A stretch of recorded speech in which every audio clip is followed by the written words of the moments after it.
Everyone knows that San Diego is the best and finest, and everyone knows that we have a fabulous weather all year around. This is October, look where the sun is. But if you're gonna watch this movie till the end, you'll know that might be not for you. I'm gonna explain you 10 reasons why San Diego is not for everyone. Stay tuned and you'll see if the San Diego is for you.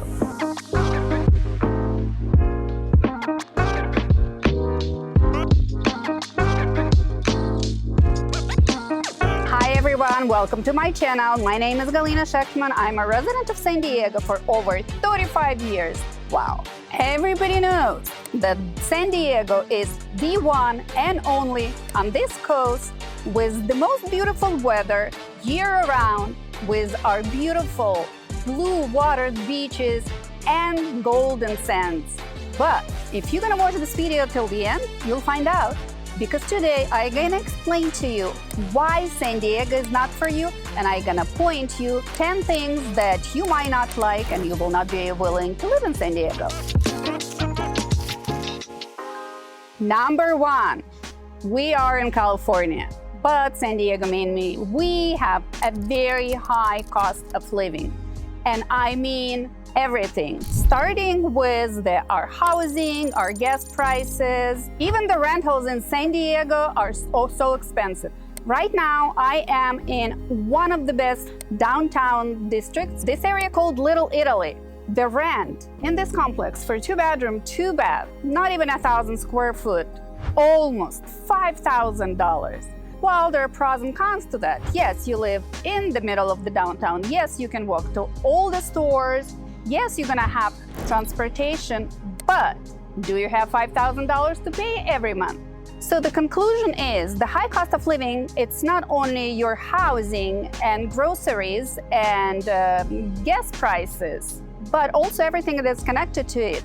However, if you still think that you like San Diego and you would love to come and live in San Diego, please budget it wisely. Be sure that you have plenty of funds that you can afford to live in our beautiful city.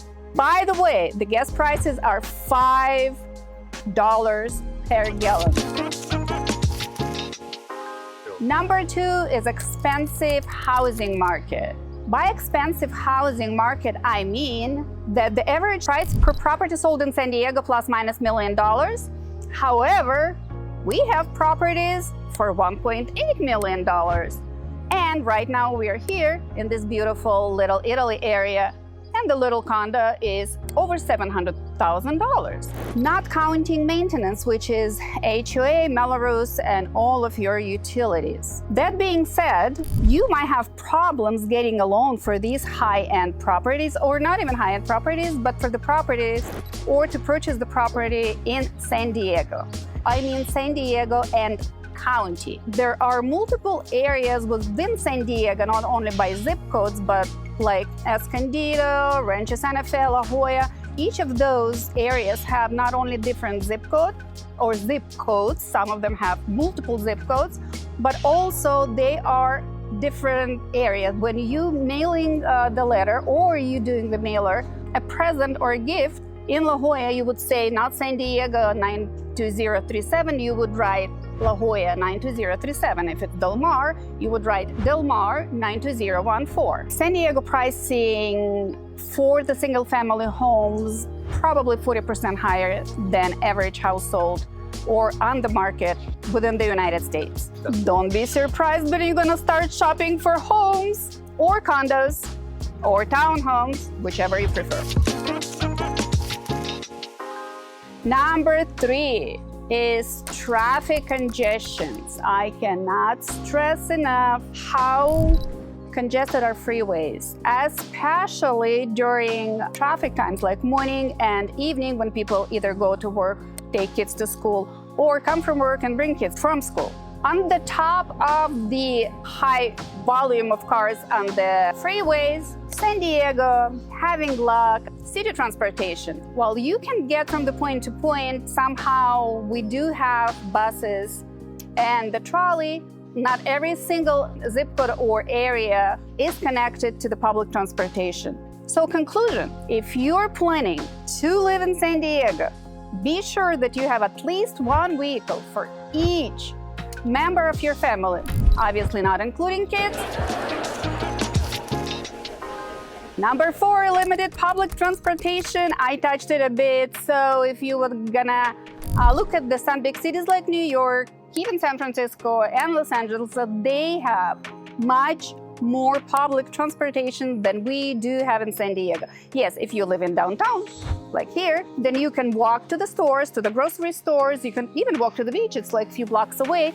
But if you're gonna live in any other areas farther from the bus stops, then you will be in trouble because you will not be able to reach your destination. San Diego, you would not believe it, attracts more tourists than New York and Paris. You know why? Because in our downtown San Diego, we have a convention center. And look at our weather in October. I mean, I don't see why not have the symposiums right here rather than go to New York and being cold. San Diego attracts a lot of tourists, not only to the convention center, but because of our beautiful beaches, our weather, and everything else our fantastic city has to offer. Number 6, dryouts and water restrictions. You have to remember that as much as it's beautiful, we are still living San Diego is partially a desert. So we have seasons where we can go without the water months and months, without the rain, so we don't even have what to collect. And that's caused dryouts causes fires, and so on and so forth. A few years ago, when we had limited water supplies, the city of San Diego put the restrictions on the water use. Likely my area, I can water my lawn anytime I want to. Some areas of San Diego can water the lawn only 3 or 4 times a week or every other day, or whatever the HOA or their area allowed. So it's kind of disadvantage, and if you're a gardener, I will suggest to look somewhere else or be prepared not to water your plants every day. Number 7, wildfires risk. Just because it gets so dry and we have limited amount of water to water the plants, those areas tend to get on fire much often than any other areas, especially when you have mature trees or dried grass. That's a number 1 cause of the wildfires. Also, a few years back, we had multiple wildfires. Believe it or not, they were man-made, so people would come and just put the fire somewhere in the dry area, and it will flame up and go on. And that's very unfortunate. But likely this year, everything was perfectly fine. Number 8, earthquake risks. Well, you know, pretty much all of California is in the earthquake risk zone, and San Diego mostly. If you're gonna look at the seismic map, you'll see that pretty much almost every day, a few times a day, there are here and there little shakes or quakes, but the one that we feel usually like little bit 4 or above.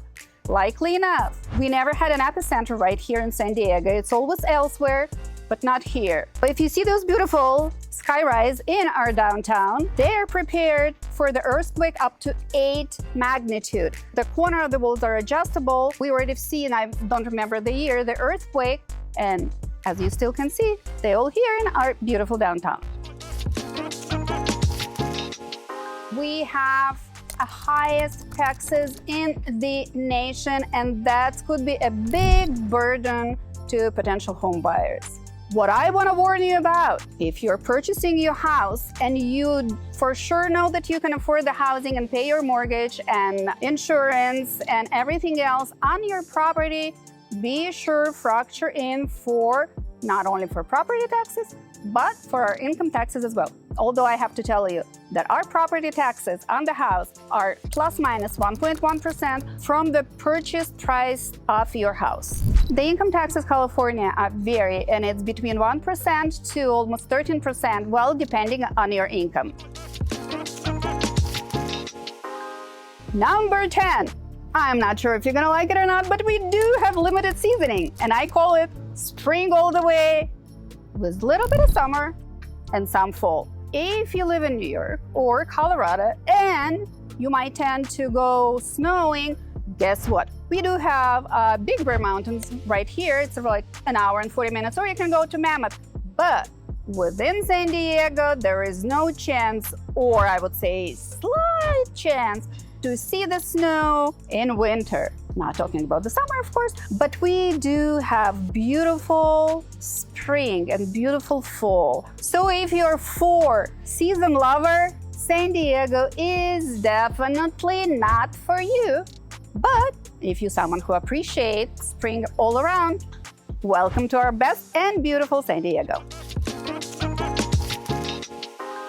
What do we have in conclusion? Yes, our housing is the most expensive in the nation. Yes, our taxes could be some most expensive in the nation. Yes, we do have the dryouts and earthquakes, and we don't have, or we have limited public transportation. Whenever you're gonna make a plans to purchase a house in San Diego, you have to factor in all those components and see if you like it or not. But if you still have plenty of finances and you love our weather and you're okay with all those 10 points that I just explained to you, then you're welcome to San Diego. And you know what? I'm always here to guide you through the process, answer all of your questions, and I would love to see you in San Diego. Thank you for watching. Comment below. What do you like or not? Or maybe you have some other reason why wouldn't you want to live in San Diego? Stay tuned, and I hope to see you in my next video.